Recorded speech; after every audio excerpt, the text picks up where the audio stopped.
मजाक है क्या?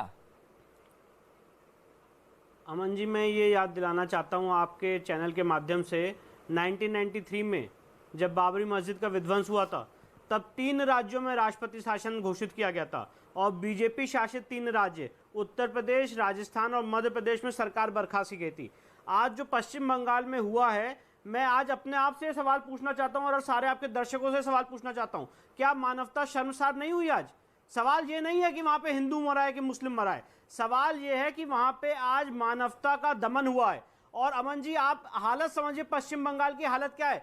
आज जो पश्चिम बंगाल हाईकोर्ट है, उसको पश्चिम बंगाल सरकार पे विश्वास नहीं है। उसने कहा कि वहां पे सीसीटीवी कैमरा लगाए जाएं और किसकी निगरानी में लगाए जाएं? वहां के डिस्ट्रिक्ट जज की निगरानी में लगाई जाए और सारी एविडेंस प्रोक्योर की जाए और अगर फर्दर कोई चीज आती है तो उसके लिए भी कैमरा लगाए जाए। तो ये हालत है और पश्चिम बंगाल सरकार ने आनन फानन में एसआईटी बना दी है, जिसके लिए हमारा विरोध है कि जो लोगों ने ये सारा कांड किया है वही एसआईटी बैठाएंगे।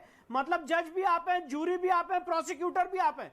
इसीलिए आपके चैनल के माध्यम से आज मैं केंद्र सरकार से ये निवेदन करता हूं कि ये बहुत जरूरी है कि वहां पे इमीडिएटली इस मामले को सीबीआई को सौंपा जाए और नहीं तो इस मामले की जांच एक निष्पक्ष सुप्रीम कोर्ट के जज की अध्यक्षता में की जाए। ये इस समय की डिमांड है। अमन जी, मैं आपके चैनल के माध्यम से यह भी बताना चाहता हूं, पश्चिम बंगाल में जो वायलेंस हुआ था पोल के बाद, पोस्ट पोल वायलेंस हुआ था, उसके लिए कितने लोगों का मैंने खुद इंटरव्यू लिया ऑनलाइन कॉन्फ्रेंस के जरिए और क्या क्या बातें उन्होंने मुझे बताई है, मैं यहाँ पे आपके चैनल पे नहीं बोल सकता हूँ। कितनी औरतें, माता बहनों ने मुझे बताया है कि उनका किस तरह से बलात्कार किया गया, वहां पे क्या घटना हुई है। कश्मीर फाइल्स के बाद मुझे लगता है बंगाल फाइल्स बननी चाहिए, जिसपे मैंने एक्शन लेते हुए सुप्रीम कोर्ट में याचिका दायर की और राष्ट्रपति शासन की मांग की है, जिसमें सुप्रीम कोर्ट ने नोटिस जारी कर रखा है। तो आज मैं आपके चैनल के माध्यम से इस देश की संवैधानिक संस्थाओं से ये निवेदन करना चाहता हूं कि पश्चिम बंगाल जिस तरह से जल रहा है, वहां पे समय की डिमांड है कि वहां पे राष्ट्रपति शासन लगाया जाए। और मैं अपने बड़े भाई प्रेम शुक्ला जी से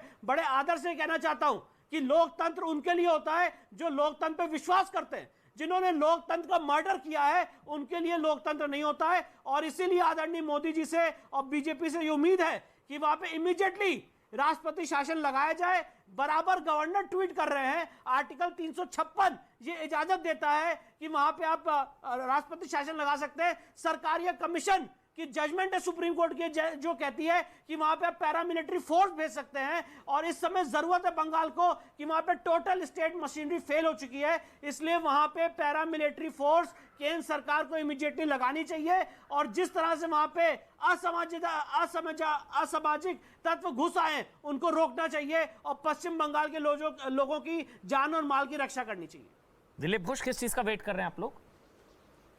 फिर मैं शुद्धू भाई आपके पास आ रहा हूं, शुद्धू बनर्जी जी मैं आपके पास आ रहा हूं, लेकिन पहले दिलीप जी किस चीज का वेट कर रहे हैं? ये आपने सुना विष्णु जैन, कोई आम जनमानस की भावना है मेरे ख्याल से। भाई बंगाल हमारा है, देश का पार्ट है, हम सबका बंगाल है भाई, हम सबको प्यार है बहुत बंगाल से। बंगाल को बचाना है। बिल्कुल बिल्कुल आपका कहना है। और बंगाल अपना गरिमा को खो दिया है, राजनीतिक जंजाल में लिपटा हुआ है। हम उसका खिलाफ लड़ाई कर रहे हैं यहाँ लोकतांत्रिक पद्धति से, इसलिए बलिदान दे रहे हैं।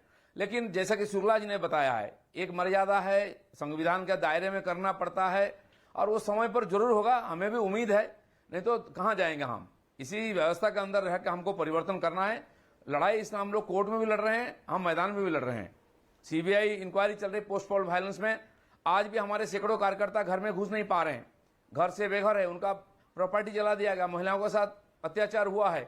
कई लोग, 25,000 परिवार पीड़ित थे, 80,000 लोग घर से बाहर थे। आज भी बहुत लोग घर से बाहर हैं, ये तो हमारे आंखों के सामने है। हम तो रोज झेलते हैं इसको, रोज सोना पड़ता है। मैं ऐसा एक प्रेसिडेंट बंगाल का हुआ हूं, 100-150 लोगों का डेड बॉडी को मैंने माला चढ़ाया है। तो ये इससे दुर्भाग्य क्या होगा? लेकिन हम जिस व्यवस्था में है उस व्यवस्था के अंदर ही इसका परिवर्तन करना पड़ेगा। कश्मीर को लेके 40 साल तक हम झेलते रहे, आज कश्मीर में न्याय आया है। लेकिन जो कि है कि जिस व्यवस्था में है, व्यवस्था पर भरोसा हमको रखना ही पड़ेगा और बलिदान देने के लिए हम तैयार हैं, दे भी रहे हैं। मुझे लगता है कि बहुत जल्दी इसका निराकरण होगा। लेकिन आपको धन्यवाद, मुझे दूसरा चैनल में जुड़ना है, इसलिए मैं आपसे विदा लेता हूं। बिल्कुल।